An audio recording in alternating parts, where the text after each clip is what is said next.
saiu dali e foi para a sua cidade, acompanhado dos seus discípulos. Quando chegou o sábado, começou a ensinar na sinagoga, e muitos do que os ouviam ficavam admirados. De onde é que lhe vêm essas coisas? Perguntavam eles. Que sabedoria é essa que lhe foi dada? E esses milagres que ele faz? Não é este o carpinteiro, filho de Maria, e irmão de Tiago, José, Judas e Simão? Não estão aqui conosco as suas irmãs? E ficavam escandalizados por causa dele. Jesus lhes disse: só em sua própria terra, entre os seus parentes e em sua própria casa, é que um profeta não tem honra. E não pôde fazer ali nenhum milagre, exceto impor as mãos sobre alguns doentes e curá-los. E ficou admirado com a incredulidade deles. Curve a sua cabeça, vamos orar. Pai, muito obrigado pela tua palavra. Obrigado pelo privilégio que nós temos de nessa noite proferir algo que não é nosso, mas que vem direto do trono da graça. Nós te pedimos que o Senhor abra os nossos corações, os nossos entendimentos, destape os nossos ouvidos, tire as escamas do nosso olho, aquiete a nossa alma, para podermos ouvir a voz do Teu Espírito. Que toda e qualquer situação possa tirar a nossa atenção nessa noite, possa ser cessada, e que nós possamos nos conectar contigo, a fim de sairmos daqui diferentes da forma que entramos, mas sobretudo, aplicando aquilo que nós aprendemos na Tua palavra, em nossas vidas, para cumprirmos a promessa que o Senhor já liberou sobre nós. Nós Te buscamos por muitos milagres, Pai. Às vezes esquecemos de contemplar o maior milagre que o Senhor já fez por nós. E nós Te pedimos que o nosso coração nessa noite entenda aquilo que o Senhor quer falar. Assim nós oramos no nome precioso de Jesus. Amém. Queridos, é interessante porque quando nós olhamos para o Novo Testamento, duas coisas apenas mencionadas impactaram a vida de Jesus e fizeram ele ficar espantado com algo que acontecia naquele tempo. Essa passagem que nós lemos hoje, Jesus estava pregando em Nazaré, e a palavra fala que ele foi rejeitado pelos seus.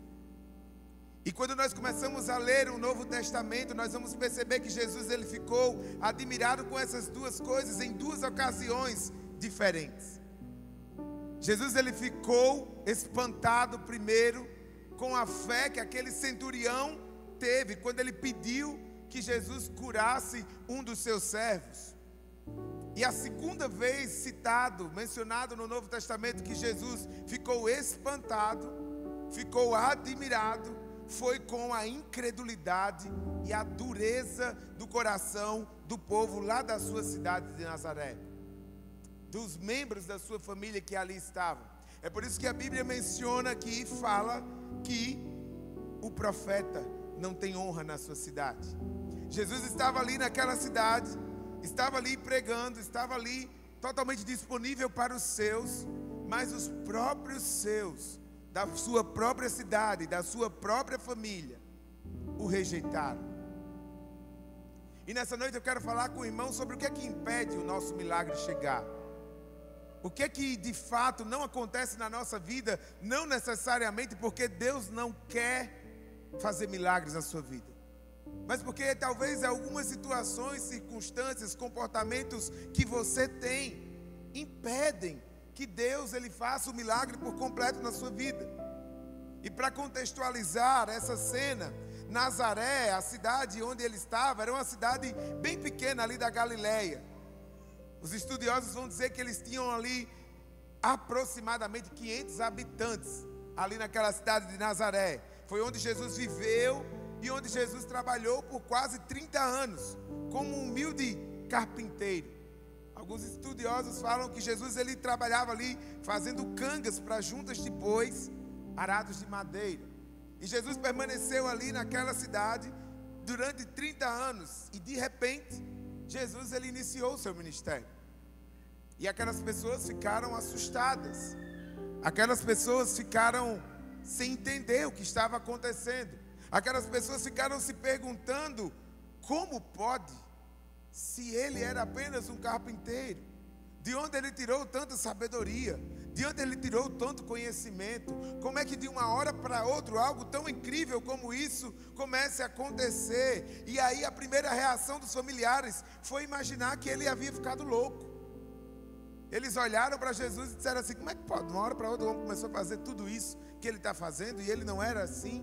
A gente viu ele crescer, a gente acompanhou aqui a vida dele, e de uma hora para outra ele começa a fazer sinais, prodígios, maravilhas, milagres. E a palavra fala no versículo 21 que quando os seus familiares ouviram falar disso, saíram para trazê-lo à força, dizendo: ele está fora de si. Ou seja, ele só pode estar louco. Como é que pode? Vamos pegar Jesus. De uma hora para outra Jesus mudou totalmente o comportamento. De uma hora para outra Jesus está fazendo coisas que ele não fazia. Vamos lá buscar Jesus. E aí lá no versículo 31 do mesmo capítulo, fala que então chegaram a mãe e os irmãos de Jesus, ficando do lado de fora, mandaram alguém chamá-lo. Em João capítulo 7, versículo 5, pois nem os seus irmãos criam nele. O objetivo deles era retirar Jesus daquele local onde Jesus estava. Era retirar Jesus de uma situação pública que pudesse trazer vergonha para ele, pudesse trazer uma exposição desnecessária. Eles estavam querendo proteger Jesus de ser comparado a um louco e ficar com a sua fama de louco, porque eles não criam nele.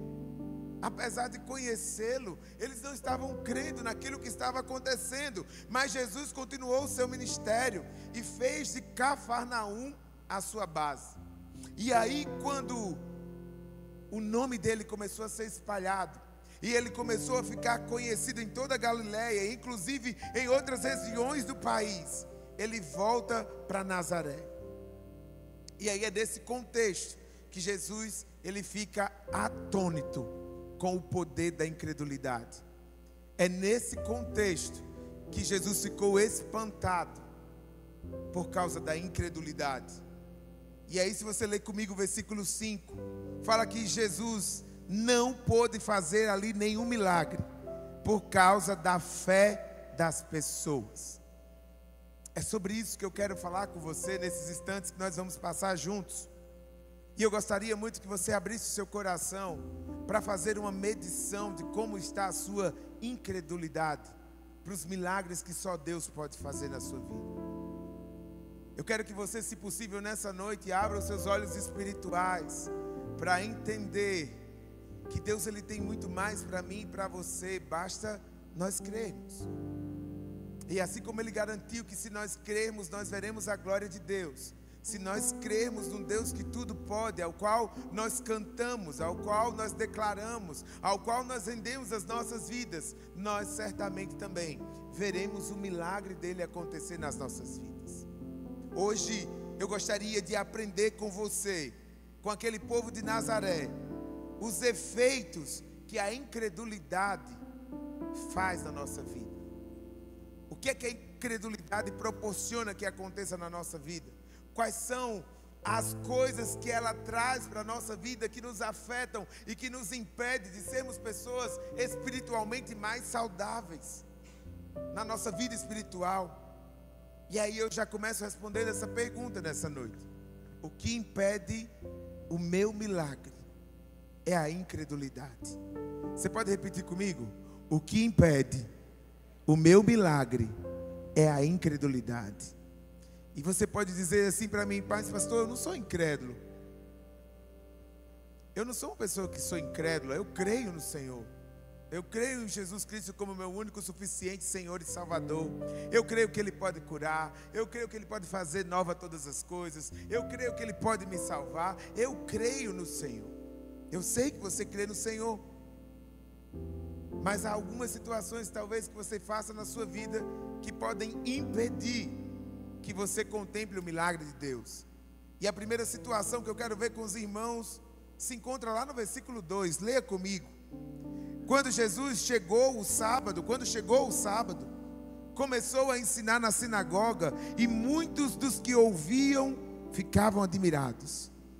De onde lhe vêm essas coisas? Perguntavam eles. Que sabedoria é essa que lhe foi dada? E esses milagres que ele faz? A primeira coisa que impede da incredulidade que o meu milagre chegue até mim é fazer muitas perguntas.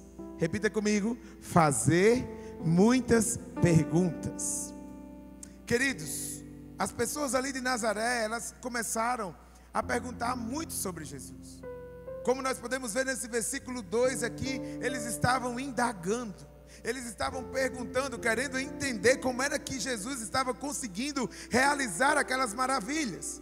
Mas eles não queriam só entender como Jesus estava fazendo aquilo, eles queriam saber de onde é que Jesus tirou tanta sabedoria, aprendeu tanta sabedoria, já que ele era apenas um carpinteiro. Quando nós falamos sobre incredulidade, não existe 99% de certeza e de fé e 1% de incredulidade. Se você não tem fé 100%, você é 100% incrédulo. Ou você crê, ou você não crê. O que impede você de alcançar o seu milagre, muitas vezes, é você se colocar nessa posição em que você fica julgando o que é e o que não é, perguntando de onde é que vem, como é que foi, se é ou se não é. E você começa a fazer muitas perguntas. E muitas perguntas que vêm à nossa cabeça são fruto de dúvidas que nós temos. E para viver uma vida espiritual, nós não podemos ter dúvida de quem nós cremos, em quem nós cremos. Porque se eu tenho dúvida, eu estou contrariando aquilo que eu creio, eu estou contrariando a minha fé. Um exemplo básico: quando você duvida que Deus pode fazer alguma coisa na sua vida, eu acredito que Ele fica olhando para a gente perguntando: quem é o seu Deus? Porque esse não sou eu. Ou você crê, ou você não crê. Ou você confia, ou você não confia. Porque a palavra diz em Hebreus capítulo 11, versículo 6, que sem fé é impossível agradar a Deus. Começa a olhar para a sua vida. Quando você está desconfiado de alguma coisa, a primeira coisa que você faz é o quê? Perguntar. Porque você quer ter o quê? Certeza. Você quer controlar.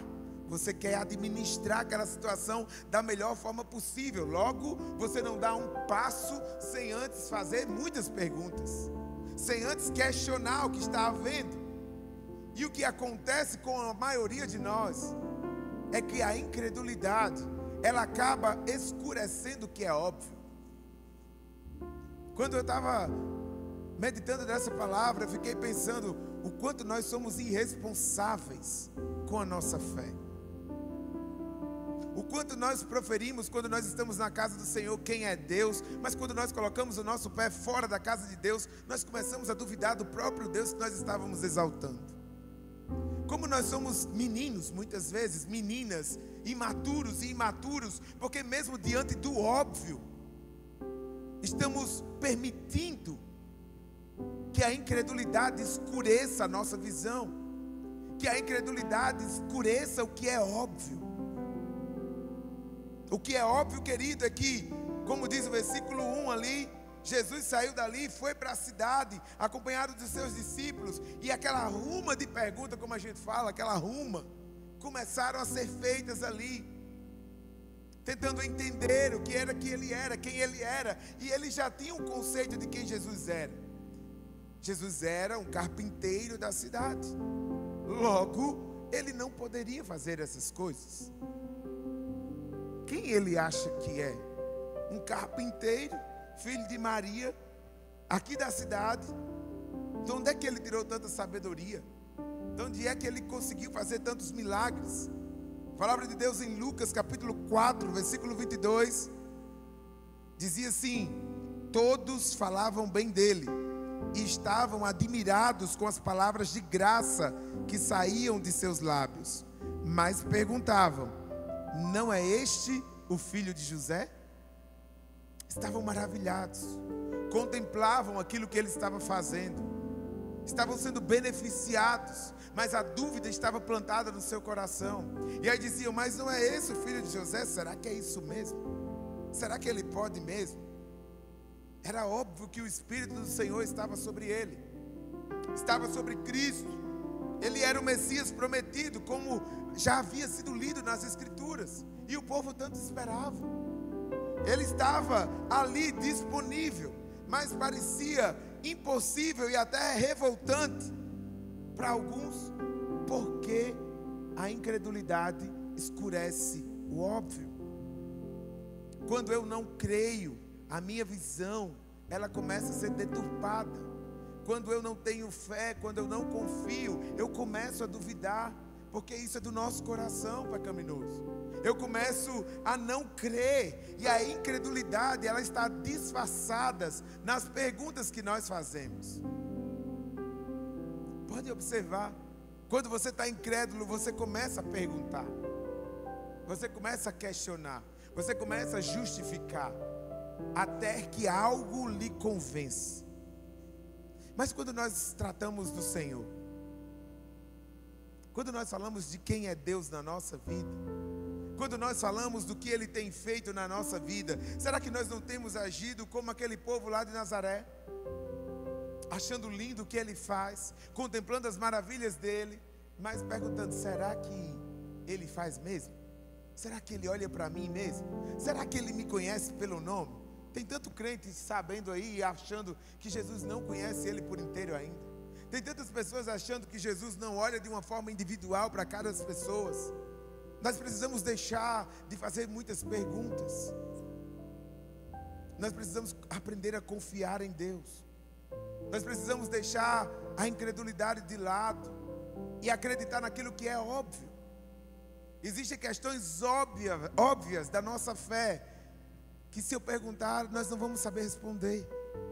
É por isso que o nosso coração se inclina tanto para a incredulidade, porque ele não tem um firme fundamento, ele não tem um pilar, ele não sabe em que a sua fé se baseia. É por isso que vem vento, vai vento, leva o irmão. É por isso que vem a tempestade, se aperreia, bota a mão na cabeça e começa a gritar. É por isso que quando alguém diz alguma palavra sobre você, você já acredita: eu sou, porque não sabe qual é a sua identidade em Cristo. Porque o seu coração muitas vezes ainda é incrédulo. No seu coração ainda há espaço para dúvida. No seu coração ainda há espaço para pensar se eu me entrego por inteiro, ou se eu me entrego em partes, ou se Jesus me transformou por inteiro, ou Ele ainda não transformou, que eu ainda fico voltando ali no mundo de vez em quando para matar a saudade. A palavra de Deus em Lucas capítulo 4, acompanhe comigo, versículo de 17 a 21, fala sobre essa incredulidade. O versículo 17 diz: foi-lhe entregue o livro do profeta Isaías, abriu-o e encontrou o lugar onde está escrito: o Espírito do Senhor está sobre mim, porque Ele me ungiu para pregar boas novas aos pobres. Ele me enviou para proclamar liberdade aos presos e recuperação da vista aos cegos, para libertar os oprimidos e proclamar o ano da graça do Senhor. Então ele fechou o livro, devolveu-o ao assistente e assentou-se. Na sinagoga todos tinham os olhos fitos nele, e ele começou a dizer-lhes: hoje se cumpriu a escritura que vocês acabaram de ouvir. Ainda assim, sendo tão claro, colocando para que ele tinha vindo, sabendo que ele estava cumprindo uma promessa que já tinha sido proferida lá em Isaías, eles estavam incrédulos. E aí você já viu como muitas vezes nós agimos da mesma forma na nossa vida, principalmente diante das circunstâncias que se levantam contra nós. Ao invés de nós lidarmos com ela, utilizando essa história para que ela possa exaltar e glorificar o nome do Senhor, nós estamos utilizando ela como se fosse qualquer coisa que acontecesse na nossa vida, de forma incrédula. Muitos de nós construímos na nossa mente uma ideia de quem é Deus e de quem é Jesus. Você prefere pensar em Deus da sua forma. Você prefere pensar em Jesus do seu jeito. Mas eu quero dizer que na maioria das vezes, quando você pensa em Deus do seu jeito, quando você pensa em Jesus do seu jeito, você está pensando em um Deus e um Jesus que são frutos das suas vivências, frutos daquilo que você foi influenciado na sua vida. Não necessariamente é um Deus que nós encontramos nas Escrituras, não necessariamente é o Jesus que nós encontramos nas Escrituras, mas muitas vezes nós não permitimos que Ele se apresente a nós, porque nós já temos essa imagem formada. Por exemplo, quem acredita que Deus é amor, aquele pecador que não quer ser confrontado com o seu pecado, ele faz uma imagem que Deus é apenas amor, que Deus não é justiça.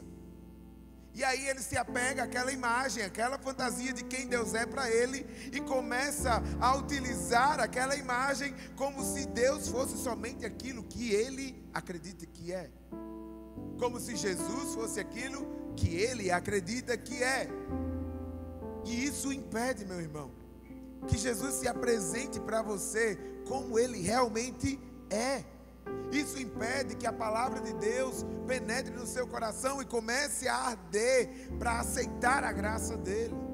Quando você tem uma imagem formada que foi criada por você em pecado e em incredulidade, você impede que os milagres sejam vistos como manifestação e como testemunho daquilo que Deus tem feito na sua vida. É preciso abandonar a incredulidade para começar a vivenciar o que Deus realmente pensa sobre mim, o que Deus realmente pensa sobre você, o que Deus realmente Ele é, com o seu caráter imutável. E a palavra de Deus diz em João capítulo 5, versículo 36: eu tenho um testemunho maior do que o de João, a própria obra que o Pai me deu para concluir e que estou realizando, testemunha que o meu Pai me enviou. Percebe quantas palavras Jesus falava tentando testificar de quem Ele era? Ele não precisaria, mas a incredulidade era tão grande no coração que Ele estava ali de uma forma tão pedagógica, colocando, e as pessoas não conseguiam assimilar, por causa da incredulidade do seu coração. O óbvio estava escurecido. Aquilo que era óbvio, as pessoas não estavam conseguindo ver. Ele era o único que podia salvar. Ele era Deus que se fez homem, habitou entre nós, foi o nosso mediador entre Deus e o homem. Mas ainda assim as pessoas não conseguiam ver o óbvio. Sabe o que aqui é mais triste? É que tem tanta gente não conseguindo ver o óbvio também.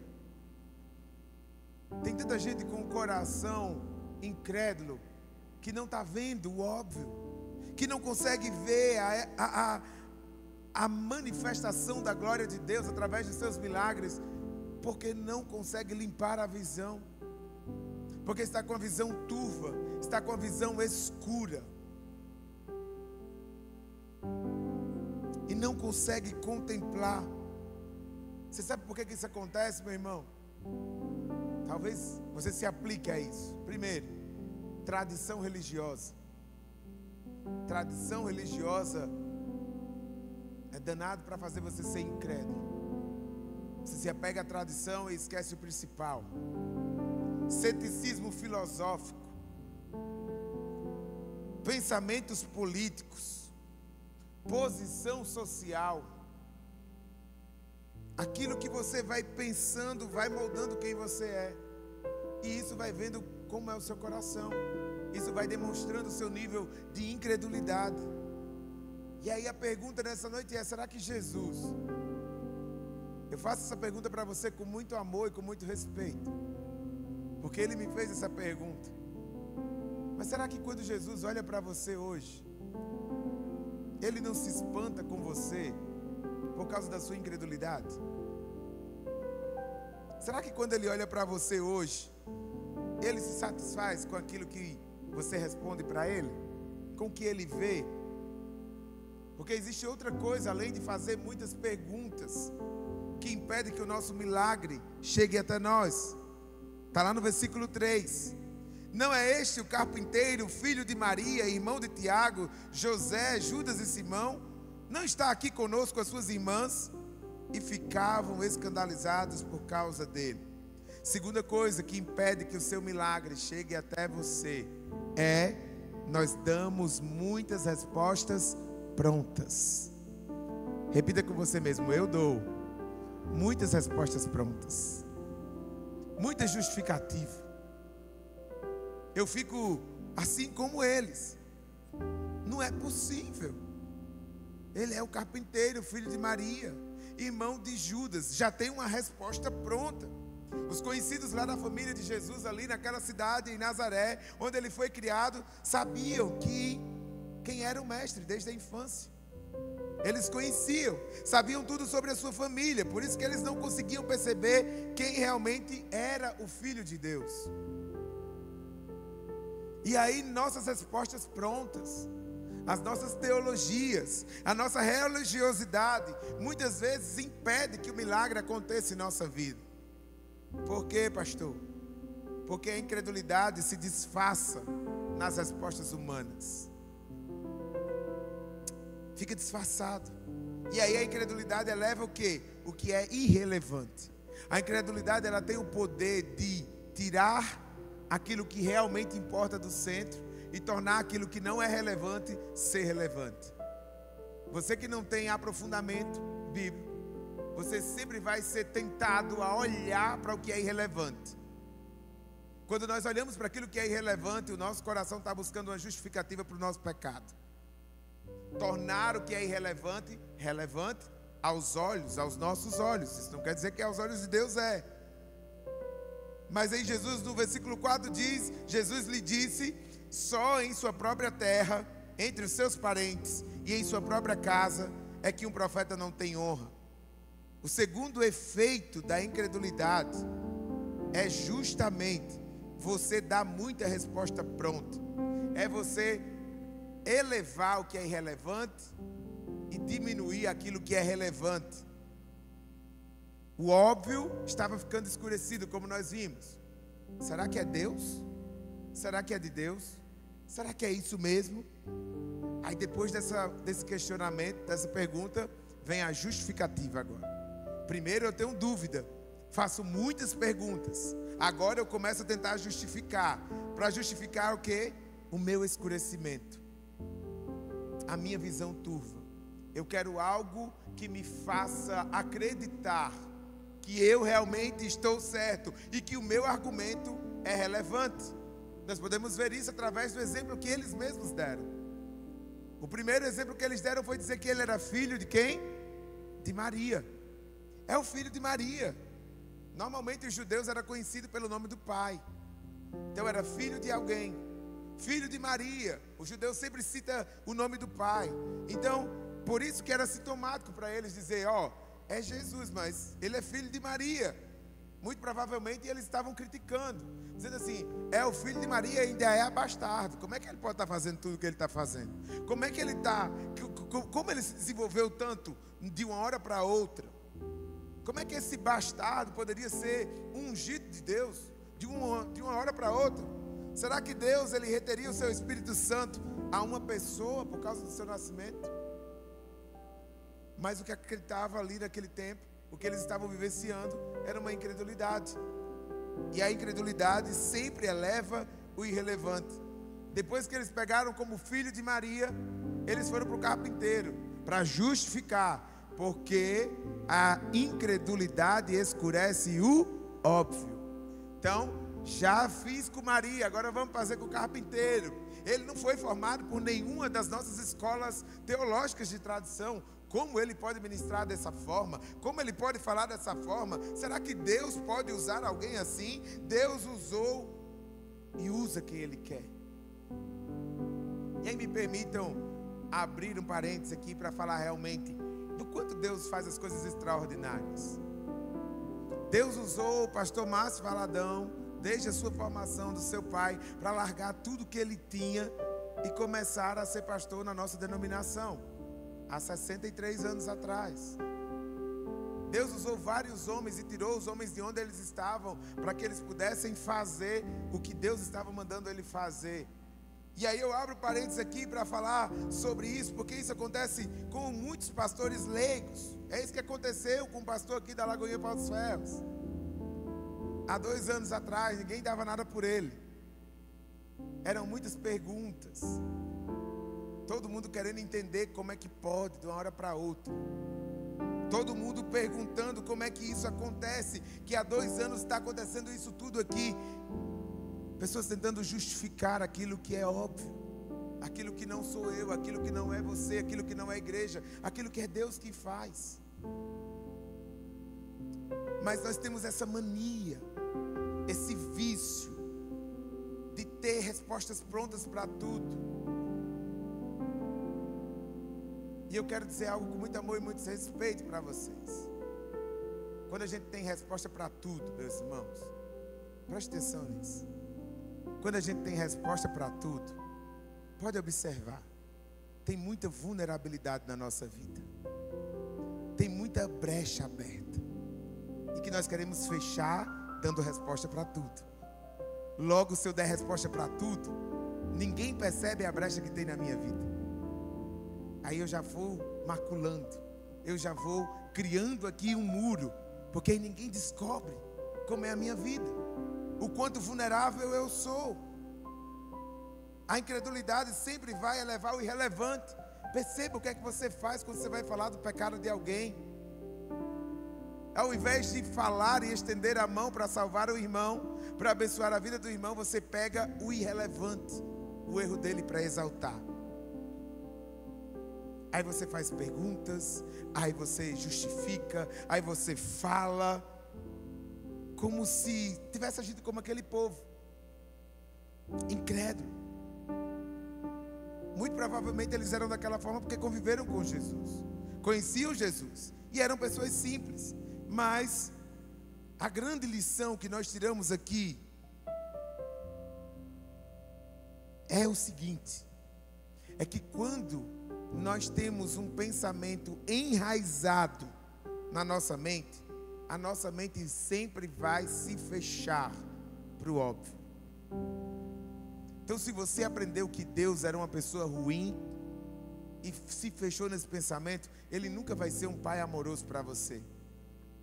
Se você aprendeu que Jesus não existia e está enraizado nesse pensamento, você sempre vai ter a sua visão turva e sempre vai construir argumentos para justificar a sua crença, para tentar comprovar a sua razão de que uma coisa que é irrelevante é relevante e que uma coisa que é relevante é irrelevante.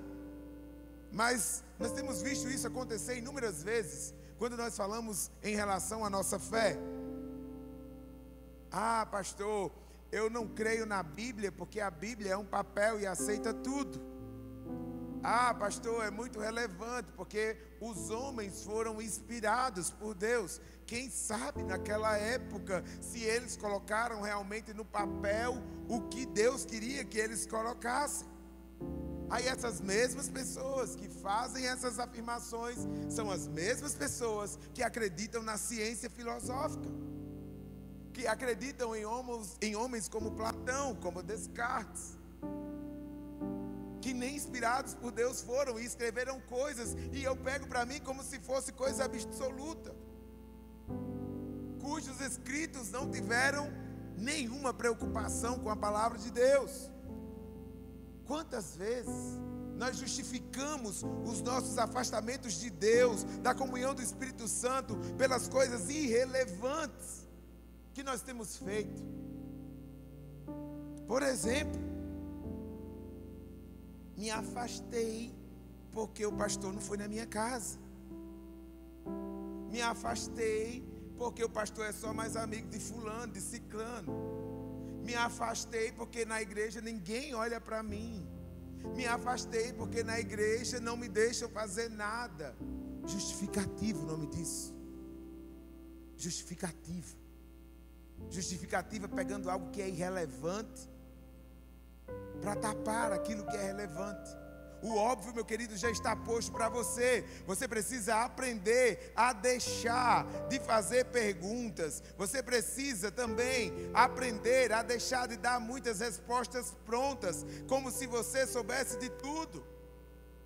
Porque quem sabe tudo é o Senhor, quem controla tudo é o Senhor. Você não tem o controle de nada na sua vida.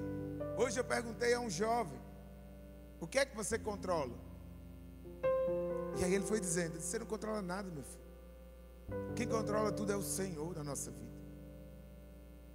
Se você é pai e mãe, você não controla nem o seu filho, quanto mais as coisas de Deus você controla. Você pode incentivar, motivar, impulsionar, orientar, mas chegando lá na frente ele vai tomar as decisões dele. Você não controla. Você não controla. E aí nós precisamos ter essa visão de que muitas vezes nós estamos justificando os nossos afastamentos de Deus por outros motivos N, mas que na verdade é a incredulidade que mora no nosso coração.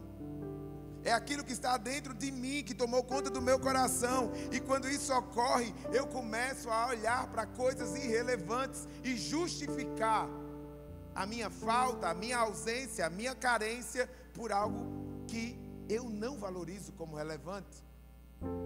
O mais relevante, eu quero dizer para o irmão nessa noite, é que Deus se fez homem. O mais relevante é que Ele habitou entre nós, para que eu e você pudéssemos ter uma vida abundante, para que eu e você pudéssemos ter uma vida eterna. O Espírito Santo está falando aos nossos corações todos os dias, e você está apegado a coisas que são irrelevantes, deixando de viver experiências extraordinárias com o Senhor, porque você não dispõe o seu coração a deixar de ser incrédulo. Quantas vezes você lê a Bíblia, quantas vezes você ora, quantas vezes você jejuma, mas você quer ver milagre, você não faz, você não tira tempo, você não paga o preço, você acha que só vir para a igreja é suficiente, participar de um GC é suficiente. Deus está batendo a porta, você não abre, você não fica no seu quarto no secreto, você não se ajoelha, você não faz prova de fé, mas você quer milagre. Para de responsabilizar o Senhor pelo milagre que não chegou ainda na sua vida. O que está impedindo você de vivenciar a vida que já está posta? O maior milagre que Ele poderia fazer por mim e por você, Ele já fez. Ele já nos salvou. Deus enviou Jesus, o seu único filho, para morrer por mim e por você, para nos aproximarmos dele, para perdoar os nossos pecados. Não existe milagre maior do que o milagre da salvação. Se você é salvo, meu irmão, você tem que entender que você já conquistou o melhor de toda essa terra. Você vai viver eternamente com o Senhor, se você assim crer. Então para de olhar para as coisas que são irrelevantes e ficar justificando a sua vida.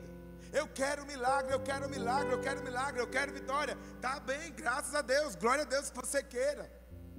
Mas qual é a sua parte nisso tudo? Porque querer é fácil, né? Fazer a nossa parte é que é difícil. Tem muito crente querendo que o céu se abra, a luz desça, né? E o Senhor faça as coisas por ele. Oração quer dizer também ação. Eu tenho que agir. Se você não age, você não vai ver nada acontecer na sua vida. Tem umas coisinhas que me incomodam tanto, sabe? É um bocado de gente querendo emprego, me pedindo emprego. Aí me pede. Aí eu sou muito bom em arranjar emprego, glória a Deus por isso. Eu providencio, eu ligo, eu indico, eu mando currículo, eu faço tudo rapidinho no WhatsApp, porque eu tenho muitos contatos. E quando eu digo, e aí a pessoa foi? Foi não, eu disse, meu filho, não oro mais não, viu? Não oro mais não por você, porque eu oro por você. Estou no propósito junto com você. Arranje emprego para você. Você não vai, meu irmão, sinto muito. Você não está agindo, é isso que você quer para a sua vida. Cada um tem a vida que escolhe. A pessoa não crê nem que pode ser empregado.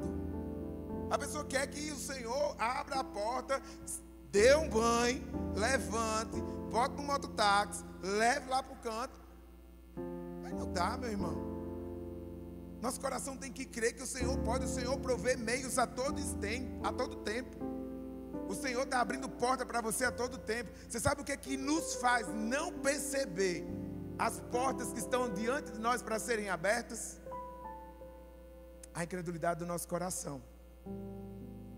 Por que alguém abre e entra? Por que alguém passa para o outro nível? Por que alguém desenvolve um relacionamento com Deus? Porque alguém está agindo, alguém está fazendo alguma coisa. Você não está. Você está parado, sem fazer nada e querendo que as coisas aconteçam. Mas um dos maiores milagres que o Senhor já fez por nós, o maior milagre, se não, é que Ele é o nosso Senhor e o nosso Salvador. E aí olha só, Ele quer fazer de nós o seu templo, Ele quer fazer de nós morada dEle, e Ele chama ainda a mim e a você a experimentar a graça dEle, a deixar o nosso coração de ser incrédulo. Sabe por quê? Porque ao longo da sua vida você vai encontrar inúmeras vezes motivos para duvidar do Senhor, para ser incrédulo mesmo. Tem muita gente que as pessoas têm se levantado, têm lhe enfrentado, e você tem se acovardado e tem fugido. Não fala de Deus, só não fala de Jesus, só não fala de Deus quem ainda não conheceu a Ele intimamente. Quem conhece Jesus, quem conhece o Senhor, não dá desculpa, porque sabe que o mais relevante é a grandeza da graça dEle. Nós precisamos, queridos, entender isso, olhar para Jesus, como Ele se apresenta para mim e para você, e deixar Ele fazer o que Ele quer fazer na nossa vida. Jesus saiu com tristeza ali de Nazaré, espantado. Profeta da terra não tem honra. É desse jeito, ele é tão perfeito que sabia até que a gente passaria pela mesma coisa. Outra situação, o irmão estava compartilhando comigo que, pastor, fui lá em tal canto, aí veio uma irmã de oração e me deu uma palavra. Disse, foi, meu irmão? Foi. Qual foi a palavra? Aí ele disse a palavra. Aí terminou e disse assim, foi a mesma que o Senhor já tinha dado há 2 meses atrás. Aí disse, mas profeta da casa não tem honra. A terceira coisa que nos impede de viver o milagre de Deus na nossa vida é porque nós prestamos pouca honra. Lá no versículo 4, Jesus lhes disse, só em sua própria terra, entre seus parentes e em sua própria casa, é que um profeta não tem honra. Jesus lamentou que as pessoas não honrassem os profetas. Jesus estava lamentando ali porque as pessoas não reconheciam, as pessoas não respeitavam, as pessoas não louvavam. E honrar é louvar, é aceitar, é acolher, é ouvir. Quando Deus manda um profeta, nós devemos receber com fé e esperar aquela palavra até que ela se cumpra.